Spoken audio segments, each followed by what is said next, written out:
I want to show you what defeat looks like, because it's going to put a shock to the system of the average person. This is the clip that you should share with your friends and family. The New York Times did a profile on a controversial educator, Justine Ang Font, suddenly being pilloried by parents. A private school sex educator defends her methods. Oh, no. What was she doing? She was showing adult films to teenagers in high school to critically analyze gender, and showing a video to 6-year-olds on the nature of, screw it, masturbation. Mm-hmm. This is what defeat looks like when the New York Times sends a photographer out to take this photo. Look up at the sky. Look at this photo they took of her. Superman. Why was she being pilloried by parents? The story basically says that because of Zoom, because the classrooms are now being exposed, the parents saw what she was teaching their children, and they were shocked and angered. And so they reached out to journalists saying, what is going on in our schools? She was forced to resign. Before Zoom and the lockdowns, she was doing this for years. And other schools say it's totally normal and there's nothing wrong with her curriculum. Right. The New York Times sent a photographer out to do a profile piece on her where they defend everything she did, teaching 6-year-olds about self-gratification. Right. Yep, mixed feelings here. You want to talk about defeat? Talk about your kids, where there's this video of a choir singing, "We're going to convert your children." Yeah, Have you seen I this? saw that. Mm-hmm. That was crazy. I mean, at first I thought they were just being sarcastic. Like, they were like, haha, conservatives, we're going to scare you. But no, like, you actually listen to the lyrics. I was like, wow, it's straight serious. Right. We're going to convert your kids so that you are forced to support us to support them. And I'm like, you will become an ally. It was crazy. Well, yeah, like, once we have your kids, you will be forced to be an ally. That's what they're saying. What are they talking about? Converting them to what? To this weird ideology? Is this literally like, it's like we want to convert your kids? Like, what does that mean? Is when your child comes home and says, I hate you, I hate you, I hate you, and you don't understand why.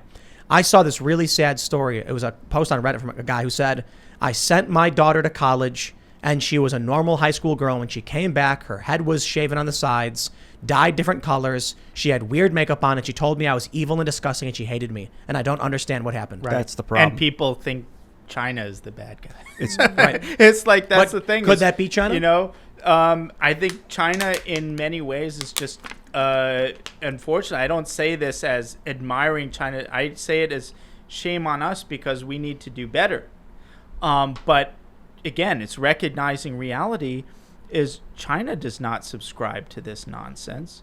China, in this respect, is a very serious country, and I could absolutely see Americans in the very near future, if not now, who want their children to have a serious education, send them to the best universities in China that won't give them the woke shit. Because you know what? If China is smart, the professors at their best universities are going to be the people who would normally be the best professors in America, who would get canceled by American academia. The people who want to study and say the things that you can't study and say in American academia.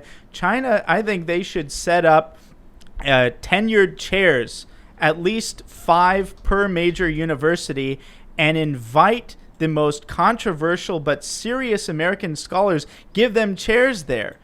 And it's, again, this is a win-win. This is a win for them in terms of PR, and it's a win for the serious American scholars who want to be able to study without getting canceled in a serious environment. Who gets banned on social media? It is typically conservatives. You say something like learn to code, you're gone. Right. Antifa can literally organize and tell people where to go to engage in violence, and they're totally safe. I mean, I love it. When I was on Joe Rogan with Dorsey and Vijaya, when I was like, here's a literal tweet inciting violence that you clearly have seen because tons of responses were removed, but you didn't respond. You didn't remove this one, and they're like, oh, about that. And they I think they only did it after the show. I was like, I'm not going to tell you. They wanted me to give them the URL. I wasn't going to do it, but that's who get banned. Right. They told me we have to protect people who are at risk of suicide. That's why they have specific rules protecting the trans community. What is China banning? You see the story about what China's banning? Well, China is banning the LGBTQ community. There you go. From The Guardian, outrage over shutdown of LGBTQ WeChat accounts in China. Dozens of WeChat accounts have been blocked and deleted without warning. Right. China knows the risks of destroying the family. No, they know the risks of destroying the family, and they know the risks of the globalist American empire poison. That's why I say, thank God that they've banned Google, and they have not subjected themselves to the so-called open society. The open society means allowing Western NGOs in their country, allowing Western tech infrastructure to control the dissemination of information. They've refused those things, and for that reason, and that reason alone, they are a genuinely sovereign country. My position is really there are 2.5 genuinely sovereign countries on this planet. There's the United States, the globalist American empire, there's China, and Russia gets a half because it's more complicated. There are only 2.5 genuinely sovereign countries. And the reason China's up there is because it completely bans Western big tech infrastructure and bans Western NGOs. They know it. George Soros was trying to get it, insinuate himself into China as far back as the 70s.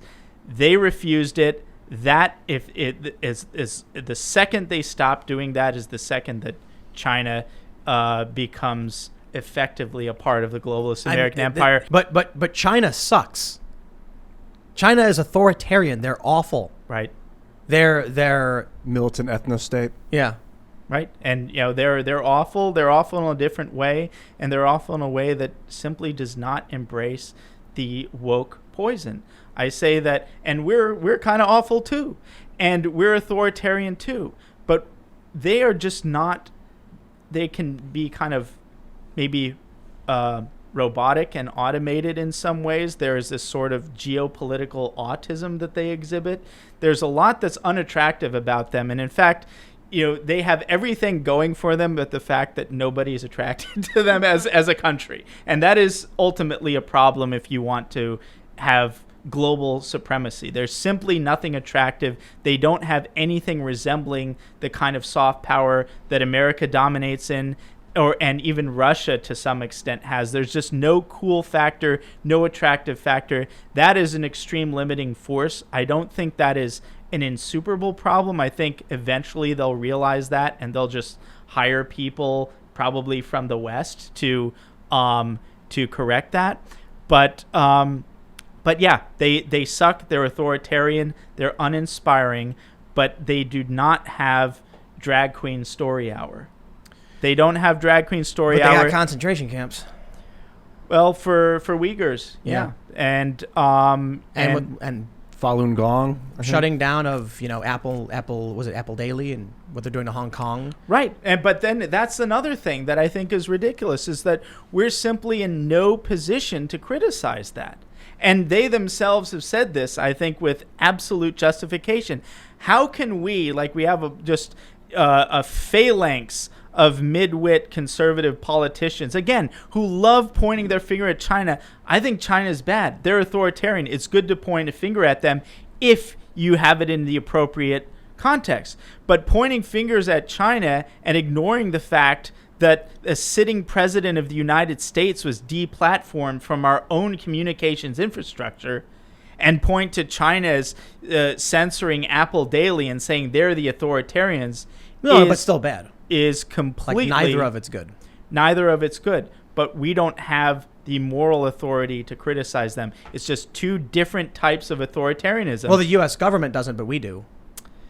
Sure, as long as you're pointing out both. And I think what matters is the context, because I think in the political discourse, especially amongst politicians, conservative politicians, it's so much easier to point your finger at China. A tweet I had a while back, there was Marsha Blackburn who said, "Oh, I'm going to score points. I'm going to show how tough I am against those Chi-Coms. Here is Winnie the Pooh. Guess what? In America, we can tweet Winnie the Pooh, whereas in China you can't because it's considered critical of Xi." And I said, "Oh, that's great, Marsha. Now do George Floyd." Right. Crickets. It's the same. It's the same point. It's not that China is a free country. It's authoritarian, but in spirit, it's a more serious version of authoritarianism. It's not this weird, grotesque, drag queen authoritarianism that we've seen in the United States. And so they're both authoritarian, and this gets to this point of taboo arbitrage I pointed out, is that thank God there's not a singular authoritarian system. I like the fact that there are things that you can say in China and you can get away with saying that would get you absolutely destroyed in the United States. And I like that Chinese people can come to United States and criticize their government. I think the fact that these different authoritarian systems have different taboos is something that can and should be arbitraged, and that might be one of the few silver linings going forward to carve out a space of genuinely free and open discourse.